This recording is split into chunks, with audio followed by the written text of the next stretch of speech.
Hey guys, आज मैं explain करने वाला हूँ न्यू कोरियन ड्रामा को जिसका टाइटल होने वाला है ए शो फॉर किलर्स। तो चलिए एपिसोड नंबर 1 और 2 को एक्सप्लेन करते हैं। एपिसोड की शुरुआत में गांव के अंदर दिखाया जाता है कि यहाँ पर एक अनाउंसमेंट हो रही होती है कि यहाँ पर गन की लाइव ट्रेनिंग होगी, इसलिए सभी गाँव वाले अपने आप को सेफ रखें। जब यहाँ पर अनाउंसमेंट हो रही होती है तब मेरे साथ में अपने घर को दिखाया जाता है जिसकी दीवार बाहर से टूटी हुई है। अगले सीन में खेतों में कुछ लेबर को दिखाया जाता है जिनके हाथों में गन होती है। बाद में भी टैक्सी में दिखाया जाता है कि अब एक स्नाइपर बैठा हुआ था और किसी पर निशाने साधे हुए है। इस स्नाइपर का नाम सुंगजो होता है। सुंगजो ने अपना निशाना उसी जगह पर लगाया हुआ है जहाँ पर टूटा फूटा घर था। सुंगजो पर फायर करता है। के अंदर एक लड़की होती है जो कि बाल बाल बचती है। इस लड़की का नाम जी ए होता है। साथ में अब एक लड़की और होती है, इसका नाम मिनाए होता है। और एक लड़का भी होता है, इसका नाम जियोंग मिन होता है। जी अपने गन को लेना चाहती है जो कि इसके सामने पड़ी हुई थी, लेकिन वैसा नहीं कर पाती। जी अपने आप को किसी तरह शांत करती है और फिर एक सीन काट करती है जहाँ पर ये अपने अंकल के साथ होती है। इसके अंकल का नाम जिन मैन होता है। दोनों यहाँ पर फिल्म देख रहे थे। फिल्म में यहाँ पर एक लड़का होता है जो कि गोलियों से बच रहा था और यहाँ पर जी ये मजाक उड़ा रही होती है, लेकिन जिन मैन बता रहा होता है कि ये लड़का गोलियों से बचने के लिए ब्लाइंड स्पॉट का यूज कर रहा है। जी बाद में अब ऐसे ही करती है, एक झाड़ू पर शीशे पर लगा देती है और सुंगजो की लोकेशन पता करती है कि वो कहाँ पर हो सकता है। हालांकि सुंगजो बार बार शीशे पर फायर कर रहा था। जी को पता चल जाता है कि ये कहाँ पर हो सकता है। जी यहाँ पर एक ऊंची जगह पर चढ़ जाती है। सुंगजो पर गाड़ी के ड्राइवर जिसका नाम बोंगो है उसे कह रहा था क्यों दिखाई नहीं दे रही है, क्यों कहाँ पर गई, तुम गाड़ी को थोड़ा आगे ले लो। बाद में बोंगो ऐसे ही करता है, लेकिन हम यहाँ पर जी को देखते हैं वो जंप लगा देती है। हालांकि सुंगजो फायर तो करता है लेकिन ये चूक जाता है। जी यहाँ पर एक सोफे पर गिर जाती है और बाद में इसको पलटती है और यहाँ भी स्नाइपर होती है। किलर जैसे इसको देखता है, ये किलर पर निशानी साधी हुई थी और बाद में जी फायर करती है। बाद में भी यहाँ पर एक प्रीवियस सीन को देखते हैं जहाँ जी पुलिस स्टेशन में होती है क्योंकि इसने एक लड़के को पीट दिया था। लड़का यहाँ पर कह रहा था मेरी कोई गलती नहीं है, इसने जानबूझकर मुझको मारा था। लेकिन जब पुलिस वाले कैमरे में देखते हैं तो इन्हें पता चलता है कि यह आदमी मिला के टॉयलेट में आ गया था और बाद में जी ने इसको मारा था। जी भी पुलिस वालों से कह रही होती है कि मेरी कोई गलती नहीं है, लेकिन पुलिस वाले कह रहे थे कि तुम्हें इसको ऐसी बुरी तरह से नहीं मारना चाहिए था, तुम्हें तुम्हारे गार्डियन को यहाँ पर लाना होगा। जी बाद अपने अंकल के पास कॉल करती है। आगे से पुलिस वाला बोल रहा था और कह रहा था कि तुम्हारे अंकल जिन मैन की डेथ हो गई है। अगले इसमें जी को देखते हैं जो टैक्सी के अंदर बैठी हुई थी और अपने अंकल को देखने के लिए जा रही होती है। साथ में सीन याद करती है कि जब हम शोर में शिफ्ट हुए थे तब मेरे अंकल मेरी सेफ्टी के लिए यहाँ पर बहुत कुछ कर रहे थे, सब कुछ बुलेट प्रूफ बना रहे थे और बुलेट प्रूफ की अलमारी लेकर आए थे। जी कहती कि पैसा क्यों कर रही है, यहाँ पर जिन मैन ने कहा था कि पता नहीं कल क्या हो जाए, तुम पर गोलियों की बारिश हो सकती है, तुम इस अलमारी में छुप जाना। जी भी कहती कि मेरे साथ ऐसा क्यों होगा, वैसे आपको वो ओनर तो याद ही होगा जहाँ पर वो पार्ट टाइम जॉब किया करती थी, उसने मुझे पैसे नहीं दिए थे, पता नहीं उसका एक एक्सीडेंट हो गया था और उसके हाथ पाँव टूटे हुए हैं। यहाँ पर जिनमैन कह रहा था वो मैंने ही किया है, लेकिन जी इस बात पर विश्वास नहीं करती है। जिनमैन बाद में जी के आईडी कार्ड को देख रहा था और कह रहा था कि तुम्हें अपने इस नंबर को याद करना होगा चाहे कुछ भी हो जाए। जिनमैन यह बात जोर देकर कह रहा था और ये आखिरी चीज़ थी जो कि जिनमैन ने जी को कही थी। वही जी को देखते हैं जो टैक्सी के अंदर बैठी हुई थी। यहाँ पर टैक्सी ड्राइवर कह रहा था कि क्या तुम जिनमैन की भतीजी हो, तुम्हारी स्कल से ऐसे ही लग रहा था, तुम मुझे याद नहीं करती होगी, लेकिन जब तुम छोटी थी तो मैंने तुम्हें देखा था, मैं जिनमैन का दोस्त हूँ, वह कहाँ पर है। यहाँ पर जी बता देती है कि उनकी डेथ हो गई है। अगले सीन में जी अपने अंकल को देने के लिए आती है। यहाँ पर टैक्सी ड्राइवर कह रहा था कि किसी बात की चिंता मत करना, यह मेरा कार्ड है, जब फ्यूनरल का इंतजाम हो जाए तो मुझे कॉल कर लेना, मैं तुम्हारी हेल्प करूँगा। जी भी कह देती कि ठीक है। जी बाद में अंदर आती है और अपने अंकल की बॉडी की जाँच करती है और बता रही होती है कि मेरे अंकल ही है।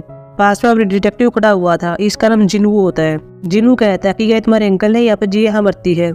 जी बाद में कह रही होती है कि इन्होंने सचमुच आत्महत्या की है, क्योंकि इन्हीं गर्दन पर जो निशान है उसे ऐसा नहीं लगता, आत्महत्या करने वाले अपने हाथों काटते हैं। यहाँ पर जिनू कह रहा था तुम ठीक कह रही हो, लेकिन हमें यहाँ पर कोई फुटेज नहीं मिली, कैमरे में कोई नहीं था, हम इनके बेस पर कह सकते हैं कि आत्महत्या है, अगर तुम चाहती हो तो तुम ऑटोप्सी करवा सकती हो, लेकिन जी मना कर देती है। बाद में जी आप यह भी देख लेती है कि मेरे अंकल के पैर पर एक टैटू होता है जिस पर मूर्ति हेल्प लिखा हुआ था। जी बाद में एक आदमी से मिल रही होती है जो कि फ्यूनरल के बारे में बता रहा था और साथ में कह रहा था कि आपको जिनमैन की फोटो लानी होगी। जी भी अपने आप से कह रही होती है कि क्या वो टैटू मेरे अंकल के पैर पर पहले से था। जी बाद में जिनमैन घर के पास आती है और यहाँ पर हम जियोंगमिन को देखते हैं। वह यहाँ पर जियो को बोलता है, जियो को पता नहीं होता कि ये कौन है। बाद में जियोंगमिन कह रहा था कि मैं जियोंगमिन हूँ, क्या तुम मुझे याद नहीं करती। जी भी यहाँ पर एक सीन याद करती है और ये दोनों बचपन के फ्रेंड होते हैं। जी कहती कि मुझे याद है। जी बातें बताती है कि मैं यहाँ पर क्या करने के लिए आई हूँ। यहाँ पर एक फैमिली फोटो होती है।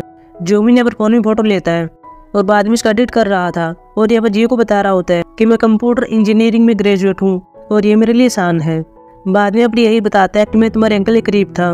वे एक एग्रीकल्चर वेबसाइट पर काम किया करते थे। वहाँ पर नली को बेचा करते थे और मैं उनकी हेल्प किया करता था और मैंने ही पुलिस को कॉल किया था कि यहाँ पर जिनमैन की डेथ हो गई है। वैसे तुम्हारे अंकल बाथरूम के अंदर थे, अगर तुम चाहो तो मैं उसको साफ कर दूंगा। अगले सीन में सभी को फ्यूनरल में दिखाया जाता है जहाँ पर टैक्सी ड्राइवर लोगों को ला रहा था और यहाँ पर जियो को बता रहा होता है कि जिनमैन के बचपन के दोस्त हैं। टैक्सी ड्राइवर फूलों को देख रहा था और कह रहा था कि ये फूल इन लोगों ने दिए हैं, लेकिन यहाँ पर एक फूल को देखता है जिस पर यूं हान नाम लिखा हुआ था और बता रहा था कि मैं इसके बारे में नहीं जानता कि ये कौन है। हालांकि मैं अब यह भी देखते हैं कि पर दो आदमी आते हैं जिनकी शक्लें लगभग सेम होती है। टैक्सी ड्राइवर इनसे बात कर रहा था और कह रहा था कि तुम कौन हो, क्या तुम जिनमैन के दोस्त हो? लेकिन ये कुछ भी नहीं बोल रहे थे। टैक्सी ड्राइवर बाद में जी के पास आता है और कहता है कि ये कितने रूड लोग हैं, ये तो बात भी नहीं कर सकते। जी भी अपने इन दोनों को देख रही थी। वही जियोमिन को देखते हैं जो कि बाथरूम को साफ कर रहा था। इसे यहाँ पर खून दिखाई देता है। बाद में यहाँ पर यह भी देख लेता है कि अब फोन होता है। वही फ्यूनरल में हम देखते हैं जब जिनमैन के बचपन के दोस्त इस बारे में बात कर रहे थे कि जिनमैन ने आत्महत्या क्यों की होगी, शायद उसका नली का बिजनेस अच्छा नहीं चल रहा होगा। ये साथ में अब इस बारे में बात करते हैं कि हमने उसके बारे में ये अफवाह सुनी है कि वह कोई जासूस है या फिर कोई गैंगस्टर। लेकिन तभी अब टैक्सी ड्राइवर आता है जो कि पहले रो रहा था और इनसे कह रहा था कि तुम उसके बारे में कैसी बात कर रहे हो, उसने तुम्हारे लिए सब कुछ किया था, क्या तुम भूल गए हो? जब तुम्हारे फादर ने सारे पैसे जुए में उड़ा दिए थे तब उसने पैसों का बराबर हमको दिया था। यहाँ पर हम इस सीन को देखते भी है कि ऐसा ही हुआ था। अगले सीन में इसे जाने वाले थे। जी भी हम सिगरेट को पीने वाली थी लेकिन इसके पास लाइटर नहीं था। इसके पास बस का ड्राइवर आता है और इसकी सिगरेट को चालू करता है। जी के पास भी जियोमिन आता है और कह रहा होता है कि मैं भी तुम्हारे साथ कब्रिस्तान चलूंगा। अगले सीन में बस के अंदर बैठे हुए थे। यहाँ पर पीछे लोग बैठे हुए थे, वे कह रहे थे कि पता नहीं कैसी भतीजी है, यह एक बार भी जिनमैन के लिए नहीं रोई, शायद ये दोनों करीब नहीं थे। जी भी बाद में घर पर आती है। जियोमिन से कह रही होती है कि अभी मुझे थोड़ा आराम करना है, मैं तुम्हारे पास बाद में कॉल करूंगी, हम दोनों साथ में खाना खाएंगे। जियोमिन भी कहता है ठीक है। जी बाद में घर के अंदर आती है और अपने अंकल को याद कर रही होती है और रोने लगती है और कह रही होती है कि आपने मुझे अकेला क्यों छोड़ दिया, अब मैं अकेली यहाँ पर क्या करूंगी। तभी हम देखते हैं अब जियोमिन आता है जो कि कुछ देने के लिए आता है, लेकिन यहाँ पर ये देख लेता है कि जी रो रही है। वह कह रहा था मैं बाद में आऊँगा, लेकिन जी कहती है कि नहीं तुम मेरे पास ही रहो, मुझे अभी सारे की जरूरत है। अगले सीन में दोनों साथ में होते हैं। जियोमिन भी इसको फोन दिखा रहा होता है और कह रहा होता है कि ऐसा है तुम्हारे अंकल का है, लेकिन जी कहती कि नहीं मुझे नहीं लगता है। जी फोन को देखती है और कह रही होती है कि इससे तो कॉल भी की जाती है। जियोमिन बाद में कह रहा होता है कि तुम्हारे अंकल ने शायद इसको बर्नर फोन के रूप में यूज किया होगा। तभी फोन में एक मैसेज आता है। जी फोन को देखती है। मैसेज में लिखा हुआ था कि मैंने 70 मिलियन वोन दे दिए हैं, मुझे मेरा आइटम कब मिलेगा। जी भी यहाँ पर कह रही होती है कि अंकल ने कितनी नलियाँ बेची होंगी, कितना पैसा आ गया।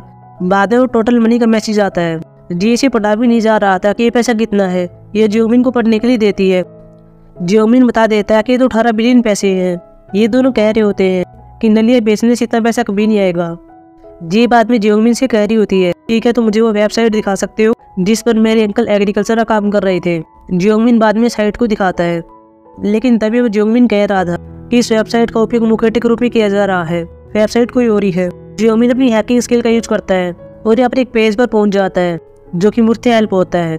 यहाँ पर जी इसको देख लेती है और बाद में इसको पता चलता है कि यह तो वही टैटू है जो कि मेरे अंकल के पैर पर था। जियोमिन बाद में इसको लॉगिन करता है और ये दोनों इसमें बाद में गन्स को देखते हैं। जियोमिन यहाँ पर कह रहा था कि एक डार्क वेब है, यहाँ पर हथियारों की कीमत पहले से तय है, तुम्हारे अंकल हथियार बेचा करते थे। लेकिन जी हंसती और कहती कि नहीं ऐसा नहीं हो सकता, मुझे यकीन नहीं है। तभी इनके पास एक मैसेज आता है जिसमें लिखा हुआ था कि मैंने भुगतान कर दिया है, मुझे मेरा सामान कब तक मिलेगा। यहाँ पर जी रिप्लाई करती है और लिखती है कि दुकान बंद हो गई है। आगे से आदमी कहता है कि इसका मतलब यह है कि जिनमैन मर गया है, अब तुम्हारी बारी है, तुम आज मरोगी। ये लैपटॉप को बंद कर देते हैं। जियोमिन कह रहा था ये कोई पागल है, फिर भी वे सेफ रहने के लिए पुलिस के पास कॉल कर देना चाहिए। लेकिन तभी कोई बाहर बैल बजा रहा था। जियानी अपने इंटरपोल में पूछती है कि तुम कौन हो। आगे से मिला गया कि मेरा नाम मिनाई है, मैं जिनमैन से मिलने के लिए आई हूँ। लेकिन जियान कहती है कि मेरे अंकल यहाँ पर नहीं है। मिनाई कहती है कि अच्छा तुम उसकी भतीजी हो, मैंने तुम्हारे बारे में सुना है, मैं तुम्हारे अंकल की चाइनीज ट्यूटर हूँ, मुझे आज उसको कुछ सिखाना था। वही जियान के फोन में मैसेज आता है जिसमें लिखा हुआ था कि किसी और को तुम्हें मारने मत दो, मैं खुद आऊंगा और तुम्हें मारूंगा। हालांकि मैं आप ये देख लेते हैं कि मिनाई के बैग में गन होती है। वही जियान देखती है कि मीना मेन दरवाजे पर आ गई है और कह रही होती है कि बाहर का दरवाजा खुला था इसलिए मैं अंदर आ गई हूँ, क्या मैं तुम्हारे पास अगर वेट कर सकती हूँ। तभी हम यहाँ पर कुछ ड्रोन को देखते हैं जो कि जियान के पास आ रहे थे। एपिसोड के लास्ट में हम एक पास्ट के सीन को देखते हैं। यह सीन तब का है जब जियान 7 साल की थी। 8 साल के बाद घर पर यहाँ पर जिनमैन आया हुआ था। यहाँ पर इसका भाई भी होता है, इसके भाई का नाम जिनचोन होता है। साथ में जिनचोन की वाइफ भी होती है, इसका नाम यूनिंग होता है। साथ में जिनमैन की माँ भी होती है, इसका नाम यंगसुन होता है। यहाँ पर जिनचोन भी जिनमैन को डांट रहा था और कह रहा था कि तुम 8 साल के बाद घर पर आए हो, तुम थे कहाँ पर। यंगसुन भी यहाँ पर जिनमैन से कह रही होती है कि तुम्हें शादी कर लेनी चाहिए और तुम्हारे चेहरे पर क्या हुआ है, तुम्हें चोट कैसे लगी है। जिनमैन भी कह रहा था मैं गिर गया था। जियान भी जिनमैन की ओर देख रही होती है और इसका खाना खा रही होती है। जिनमैन भी से कहता है कि तुम मेरा नाम जानती हो, लेकिन जियान मना कर देती है। बाद में जिनमैन कहता है कि मेरा नाम जिनमैन है और इसको याद रखना। बाद में दोनों स्माइल करते हैं। एपिसोड 2 की शुरुआत में हम यहाँ पर यह देखते हैं कि यहाँ पर मीना आ गई थी और उसने यहाँ पर ड्रोन भेजे थे और बाद में इसने अपने आत्मगन ली हुई थी। इसके बाद हम यहाँ पर उस सीन को देखते हैं कि यंगसुन की डेथ हो गई थी और यहाँ पर उसका फ्यूनरल हो रहा था। यहाँ पर जिनमैन अपने भाई जिनचोन से कह रहा होता है कि मुझे कुछ अजीब सा लग रहा है, हमें ऑटोप्सी करवानी होगी।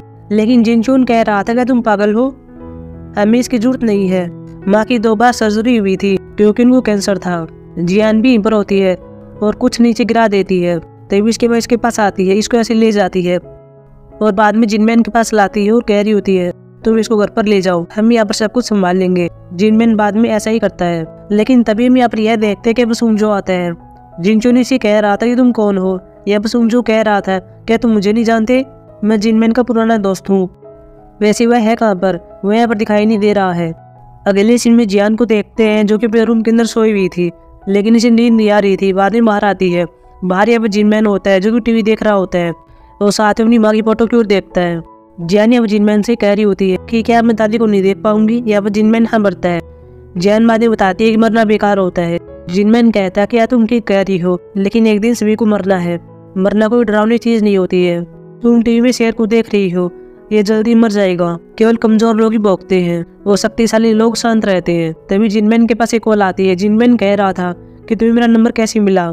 जिनमैन बाद में जियान से कह रहा होता है कि मैं फ्यूनरल में जा रहा हूँ, तुम घर पर ही रहना, दरवाजा मत खोलना, मेरा एक दोस्त आएगा, उसके लिए दरवाजा खोल देना। जियान कहती है ठीक है, मैं उससे पहले पूछूंगी, अगर वो सही बता देगा तो मैं दरवाजा खोल दूंगी। जिनमैन भी हाँ मरता है और बाद में चला जाता है। उस टाइम के बाद हम यहाँ पर यह देखते हैं कि अब एक आदमी आ भी जाता है। जियान यहाँ पर कहती है कि मैं तुम्हारे लिए दरवाजा खोल दूंगी अगर तुम पहले का सही जवाब दे दोगे तो। ये लेकिन ये आदमी कुछ भी नहीं सुनता, वो दरवाजा खोल लेता है। वो जैसे ही अंदर आ रहा था यहाँ पर एक आदमी और आ जाता है और इस आदमी को बाहर खींच लेता है और बाद में मारता है और फिर अंदर आता है। और यहाँ पर जियान को फोन में दिखा रहा था कि मैं तुम्हारे अंकल का दोस्त हूँ और तुम्हारी पहली कांसुर यह है और मेरा नाम होंडा है। तभी होंडा यहाँ पर यह देख लेता है कि और भी आदमी आ रहे हैं। होंडा यहाँ पर जियान से कह रहा होता है कि तुम दरवाजे में छिप जाओ और बाहर मत आना। जियान बाद में ऐसे ही करती है। जियान भी बाद में दरवाजे खोलकर देख रही होती है कि वे आदमी जो कि मुझको मारने के लिए आए थे वे होंडा के हाथों काट रहे हैं। बाद में आदमी अंदर आते हैं, लेकिन यहाँ पर ये देख लेते हैं कि यहाँ पर जियान नहीं होती। तभी अब विंडो पर देखते हैं और जियान यहाँ पर नीचे लटकी हुई थी और बाद में कूद जाती है। नीचे अब सोफे होते हैं, उनके ऊपर गिर जाती है और बाद में ऐसे भाग जाती है। हालांकि आदमी इसका पीछा तो कर रहे थे, लेकिन आगे जियान अपनी गाड़ी से टकरा जाती है और ये आदमी इसके पास नहीं जा पाते। अगले इसमें जियान अस्पताल के अंदर होती है। पास में 2 पुलिस वाले खड़े हुए थे और बात कर रहे थे कि कैसे जियान के पेरेंट्स की डेथ हो गई है। उनकी डेथ फ्यूनरल में हो गई थी। इसका एक अंकल भी है, लेकिन पता नहीं है कि वो कहाँ पर है। रात को जियान अपनी सपना देखती है कि मेरे पास गिरकड़ बगा रहा है और उसके मुंह में होंडा का हाथ है, लेकिन बाद में सोबत से जागती है। इसे अपनी इस बात का एहसास होता है कि बाहर लोग उसको मारने के लिए आए हैं। हालांकि बाहर में यहाँ पर एक आदमी को देखते भी है। वो आदमी ऊपर अंदर आता है। वो जियान को देख रहा था, लेकिन अब जियान नहीं होती, वह ऐसे भाग चुकी थी। जियान किसी तरह भागती हुई मुर्दा घर में आती है और यहाँ पर छिप जाती है। लेकिन जब यहाँ दराज में छिप रही थी तभी यहाँ पर यह देख लेती है कि यहाँ पर मेरी माँ का शव है। आदमी भी इसी जगह पर आ जाता है और ये दराज को खोलने वाला था। साथ में इसका यहाँ पर एक आदमी और होता है, लेकिन तभी हम यहाँ पर यह देखते हैं कि अब जिनमैन आता है और दोनों को मार देता है और बाद में जियान को बाहर निकालता है। जियान भी मरे लोगों को देख रही होती है। जिनमैन इसको आंखें बंद करने के लिए कह रहा था। 1 महीने बाद देखते हैं कि एक नए घर में शिफ्ट हो जाते हैं, जो कि हमने एपिसोड 1 में देखा था। जियान भी घर में आ रही होती है, लेकिन नीचे गिर जाती है। यहाँ पर जिनमैन इसे कह रहा था कि तुम्हारे पेरेंट्स ने जो तुम्हारे लिए किया था मैं वो नहीं कर सकता हूँ। जियान भी बाद में खड़ी हो जाती है और अंदर आती है। रात को जियान सोई हुई थी। जिनमैन इसको देख रहा था और साथ में सीन की बात याद करता है कि महिला डॉक्टर ने कहा था कि जियान ने अपने पेरेंट्स को खो दिया है और जियान को सदमा लगा है। इसके कारण इसको अफेजिया हो गया है, साथ में अमनेसिया भी हो गया है। जिन मैन भी बाद में रूम से बाहर आता है और अपने आप को थप्पड़ मार रहा था, क्योंकि ऐसा मेरी वजह से हुआ है। अगले सीन में जिनमैन को दिखाया जाता है जो टीचर से बात कर रहा होता है। यह टीचर जियान की होती है। जियान की टीचर जिनमैन से कह रही होती है कि जियान बोल नहीं सकती है, इसलिए दूसरे बच्चे उसका मजाक उड़ाते हैं। वे हम क्लास में देखते हैं जहाँ पर एक बच्चा जियान से कह रहा होता है, पहले इसको नीचे गिरा देता है, बाद में जियोमिन इसकी हेल्प करता है। बाद में जियान जाने लगती है, लेकिन ये बच्चा कह रहा होता है कि यह बहरी है, इसके पिता ने इसकी माँ को चाकू मार दिया, फिर उसका कोई अफेयर चल रहा था और फ्यूनरल होम की छत से कूद गया। जियान भी बाद में इस बच्चे को चाकू मारती है। इसके बाद जियान स्कूल से आ रही होती है, यहाँ पर बारिश भी हो रही होती है। पास से जिनमैन जा रहा था, इसको बैठने के लिए कह रहा था, हालांकि बोलता नहीं है। जियान भी इसकी ओर देखती है लेकिन कुछ भी नहीं करती। इनके हम घर पर भी देखते हैं कि अलग अलग खाना खाते हैं, फिर भी साथ में खाना नहीं खाते हैं और चिट पर लिखकर बात करते हैं। अगले इसमें जियान को दिखाया जाता है जो कि स्कूल के अंदर होती है। लड़के उसको अपने बेसमेंट में बंद कर देते हैं और बाद में चले जाते हैं। जियान यहाँ पर यह देख लेती है कि मेरे पास लकड़ बगा रहा है और उसके मुंह में होंडा का हाथ है। जियान भी दरवाजे के पास आती है और ये जिनमैन का नाम लेती है और बाद में जोर से बोल रही होती है। जिनमैन दरवाजा खोलता है। जियान जिनमैन के पास आती है और मार रही होती है और कह रही होती है कि तुमने कहा था कि तुम जल्दी आओगे, तुम आए क्यों नहीं। जिनमैन कहता है कि मुझको माफ कर देना। हालांकि जिनमैन की जल्दी आने वाली बात पहले ही चिट में हो गई थी। बाद में दोनों साथ में घर पर आते हैं और खाना खाते हैं। बाद में जियान रियलिटी में आती है जहाँ मीना इसे कह रही होती है कि क्या मैं घर के अंदर आकर वेट कर सकती हूँ। जियान भी इसे कह रही होती है कि क्या तुम सच में मेरे अंकल को जानती हो। मीनाई कहती है कि ठीक है, मैं बाद में आऊंगी। मीनाई बाद में यहाँ चली जाती है। जियोमिन बाद में जियान को यह बता रहा होता है कि मेंबर यहाँ पर कोड को प्राप्त करते हैं जो न्यूट की ग्रेड के अनुसार दिया जाता है। जियोमिन यहाँ पर बता रहा था 4 कोड होते हैं। जो लोग लोगों को मारते हैं उनके कोड रेड है, जासूस के लिए पर्पल कोड होता है, येलो कोड सफाई दल के लिए होता है। जियान कहती है कि 4th कोड कौन सा है। जियोमिन कहता है कि ग्रीन कोड है। मैंने जितने भी पहले कोड बताए थे उनकी कैटेगरी थी, लेकिन इसकी कोई कैटेगरी नहीं है। जियोमिन यहाँ पर बता रहा होता है कि मुर्थे हेल्प कोड ग्रीन पर अटैक नहीं कर सकता है। अगर कोई भी ऐसा करता है तो जितने भी पीछे 3 कोड है उन आदमियों की यह जिम्मेदारी होगी कि उन्हें कोड ग्रीन की रक्षा करनी होगी। जियान कहती है कि कोड ग्रीन कौन है। जियोमिन यहाँ पर कह रहा था कि ये मुर्थे हेल्प का ऑपरेटर है, यानी कि तुम्हारे अंकल, और साथ में तुम्हारा नाम भी है। जियान भी हंसती है और कह रही होती है कि क्या हमें इस पर विश्वास करना चाहिए, इस बात का कोई सेंस नहीं बनता। अभी घर के बाहर एक विस्फोट होता है। ये दोनों बाहर आते हैं और यहाँ पर यह देखते हैं कि बाहर तुम्हारी दीवार थी वो गिर गई है और यहाँ पर ड्रोन होते हैं जो कि इनको चारों ओर से घेर लेते हैं और इन पर लगातार फायरिंग कर रहे होते हैं। लेकिन यहाँ पे ये सब बुलेट प्रूफ होता है, ये मिरर को नहीं तोड़ पाते। ये दोनों पिछले दरवाजे पर भागते हैं, लेकिन वहाँ भी ड्रोन होता है। ये दरवाजा भी यहाँ पर बुलेट प्रूफ होता है, लेकिन बाद में बुलेट प्रूफ नहीं रहता जब ड्रोन यहाँ पर बम को सेट करते हैं और मिरर को तोड़ देते हैं और बाद में घर के अंदर आते हैं। जियोमिन में अलमारी के अंदर छिप जाता है जो कि बुलेट प्रूफ होती है, लेकिन ड्रोन इसी रूम में आ जाता है। पहले अलमारी पर फायरिंग करता है और बाद में बम को फिट करता है और तभी जियोमिन को मारने वाला था। लेकिन तभी हम देखते हैं कि अब जियान आती है। वो अपनी गुलेल को ड्रोन पर मारती है और बाद में चेयर से ड्रोन को तोड़ देती है। एपिसोड के लास्ट में हम आदमियों के ग्रुप को देखते हैं। ये सब यहाँ पर मजदूर होते हैं। ये वही लोग होते हैं जो हमने एपिसोड 1 की स्टार्टिंग में देखे थे। यहाँ पर इनका बॉस भी होता है, इसका नाम मिस्टर किम होता है। मिस्टर किम यहाँ पर आपके पास आता है, अपने हाथ पर कट लगाता है और डिवाइस को बाहर निकालता है और कह रहा था कि हमें कोड की आवश्यकता नहीं है। इनके पास यहाँ पर सुंगजो भी आ जाता है। ये सब यहाँ पर मिले हुए हैं। यहाँ पर सुंगजो को कह रहा होता है कि जिनमैन मर चुका है, हमें उसकी भतीजी जियान को पकड़ना है। जो कोई भी उसको पकड़ लेगा या फिर मार देगा उसको मोटा बोनस दिया जाएगा। ये सब यहाँ पर अपनी गन्स को लेते हैं और गाड़ी में बैठकर ये चले जाते हैं और एपिसोड समाप्त हो जाता है। सो गाइस, अब हम मिलेंगे एपिसोड नंबर 3 के एक्सप्लेनेशन में, जो कि वेडनेसडे को आने वाला है। तब तक के लिए बाय।